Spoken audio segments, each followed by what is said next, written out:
بسم اللہ الرحمن الرحیم۔ بریکنگ آلویز کے ساتھ میں ہوں عذرا فیصل۔ امید ہے آپ جہاں بھی ہوں گے خیریت سے ہوں گے۔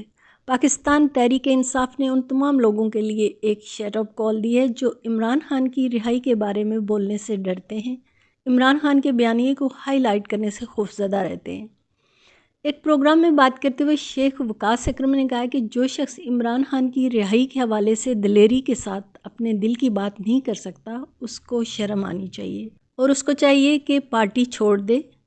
اور شیخ وقاص اکرم کا یہ بھی کہنا تھا کہ ہر وہ بندہ جو عمران خان کے موقف کا، عمران خان کے بیانیے کا بوجھ نہیں برداشت کر سکتا، اس کو اپنے کاندھے کمزور لگتے ہیں، اس کو چاہیے کہ وہ پاکستان تحریک انصاف کو چھوڑ دے۔ اگر تحریک انصاف میں رہنے کی خواہش ہے کہ کل جب الیکشن دوبارہ ہوں گے تو مجھے ووٹ عمران خان کے نام پر ملے، تو پھر عمران خان کے بیانیے پر چلنا ہوگا، جو بات عمران خان کہتے ہیں وہی کرنی ہوگی۔ اور ناظرین، عمران خان کا ایک اور اعزاز، عمران خان ایک بار پھر چھا گئے، سیاستدانوں میں نمبر 1۔ ایک اہم ترین لسٹ جاری ہوئی ہے۔ پوری دنیا میں 72 مسلمان جو سوشل میڈیا پر موجود ہیں اور دنیا بھر سے لوگ ان کے فالورز ہیں، 500 لوگوں کی لسٹ جاری ہوئی۔ ان میں سے ٹاپ 30 میں صرف 2 سیاستدان ہیں، مطلب اس لسٹ میں صرف 2 پالیٹیشین ہیں۔ پہلے نمبر پر جو سیاستدان ہیں وہ ہیں عمران خان، اور دوسرے نمبر پر جو سیاستدان ہیں وہ رجب طیب اردگان ہیں، اور اس میں سب سے پہلے پالیٹیشین ہیں عمران خان۔ عمران خان کو سوشل میڈیا پر جو پذیرائی ملی وہ کسی اور سیاستدان کو آج تک نہیں مل سکی، اور نون لیگ کے لیے یہ ایک بری خبر ہے۔ اور پاکستان تحریک انصاف کے مرکزی سیکرٹری اطلاعات شیخ وقاص اکرم نے کہا ہے کہ ہم ڈھیل نہیں مانگ رہے، نہ مذاکرات کو عدالتی فیصلے سے نتھی کیا ہے۔ سول نافرمانی کی تحریک پاکستان کے خلاف نہیں بلکہ فارم 47 سے آئی حکومت کے خلاف ہے۔ انہوں نے مزید کہا کہ 6 جنوری کو اگر بانی P T I Imran Khan کو سزا سنا بھی دی جائے تو بھی مذاکرات جاری رہیں گے۔ مذاکرات جاری رہنے یا روکنے کا دارومدار حکومتی مذاکراتی کمیٹی کی سنجیدگی اور بات چیت میں پیش رفت پر ہے۔ ہم صرف ملک کی خاطر حکومت سے مذاکرات کر رہے ہیں، اور ہمارے صرف 2 ہی مطالبات ہیں جن میں بانی P T I Imran Khan سمیت تمام کارکنان کو رہا کیا جائے اور 9 مئی اور 26 مئی کے واقعات کی تحقیقات کے لیے جوڈیشل کمیشن بنایا جائے۔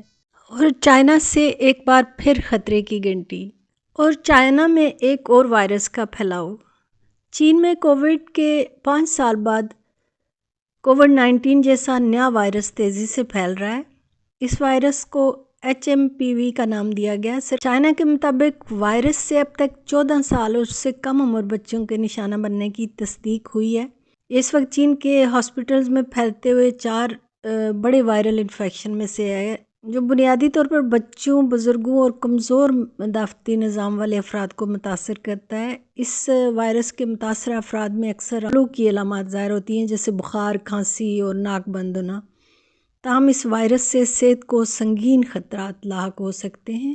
برطانیہ کی یونیورسٹی کے وائرولوجی کے پروفیسر کا کہنا ہے کہ HMPV کو صدی کے آغاز سے ہی دنیا بھر میں خطرے میں پڑنے والی آبادی کے لیے ایک اہم مسئلے کے طور پر تسلیم کیا ہے۔ انفیکشن میں ممکنہ اضافے کی چھان بین کرنا انتہائی ضروری ہے۔ یہ ایک موسمی وائرس ہے جو نزلہ، زکام اور پھیپھڑوں کے انفیکشن کا سبب بنتا ہے۔ پچھلے تقریباً 25 سالوں میں اس خطرے میں کوئی خاص تبدیلی نہیں آئی۔ کسی انفیکشن کے واقعات یا پیٹرن میں تبدیلی کا دیکھا جانا ہمیشہ سے ہی تشویش کی بات ہے۔ اس حوالے سے پاکستان کے قومی ادارہ صحت کے حکام کہتے ہیں کہ چین میں پھیلنے والے HMPV وائرس کی تشخیص کے لیے ٹیسٹ کٹس دستیاب ہیں۔ اب تک اس کا کوئی سیمپل ٹیسٹ کے لیے نہیں آیا ہے۔ اور ایک افسوسناک خبر، پاکستان کے قومی ہیرو ایئر کمانڈر سید سجاد حیدر انتقال کر گئے۔ سید سجاد حیدر نے 1965 اور 1971 کی جنگوں میں بھرپور حصہ لیا۔ انہوں نے 1965 کی جنگ میں پٹھان کوٹ ایئر بیس پر حملے کی قیادت کے لیے مشہور تھے۔ جنگ کے دوران پیشہ ورانہ قابلیت اور بہترین حکمت عملی کے تحت انہوں نے 4 بھارتی طیارے اور 11 بھارتی ٹینک بھی تباہ کیے۔ اللہ ان کو جنت میں اعلیٰ مقام سے نوازے، آمین۔ اجازت چاہوں گی، جہاں رہیں خوش رہیں۔ اللہ نگہبان۔ پاکستان زندہ باد۔